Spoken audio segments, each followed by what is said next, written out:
Bibiye Zuchu anaendelea kuwa gumzo katika mitandao ya kijamii na kila mtu amekuwa akiongelea yake juu ya haya ambayo yanayoendelea sasa hivi, na wengi wao waliweza kuzungumza vingi na kusema kiukweli katika hiki ambacho kinachoendelea sasa hivi Mungu mwenyewe ndiye ambaye anayejua, kwa sababu kuna vitu vingi ambavyo vimeweza kutokea na wengi wao walitamani sana kuweza kulizungumzia hili, lakini uhalisia wa mambo ni kwamba kuna baadhi ya vitu vingi ambavyo vimeweza kutokea na kila mtu alitamani sana kuweza kujua ukweli huu ambao uliweza kujificha kwa muda mrefu juu ya hiki ambacho kinachoendelea. Na leo hii bwana, dada yetu kipenzi ameweza kuzungumza akisema kwamba hakuna siku ambayo nina furaha kama ya leo, na nimeweza kugundua uwepo wa familia ya bwana mkubwa Diamond Platnumz ndio kila kitu katika maisha yangu.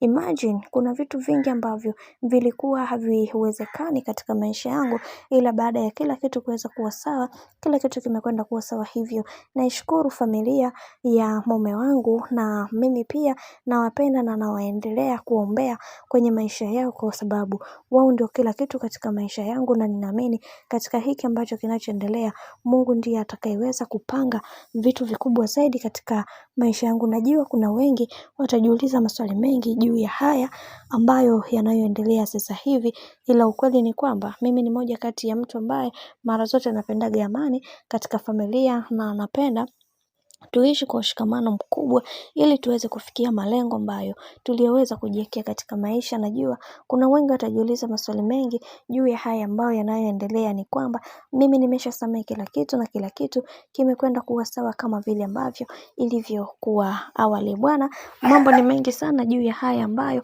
yanayoendelea kwa wakati huu. Mimi naomba nikusihi kitu kimoja, kama ndo mara yako kwanza, basi usisahau kusubscribe, kulike, kushare pamoja na kucomment.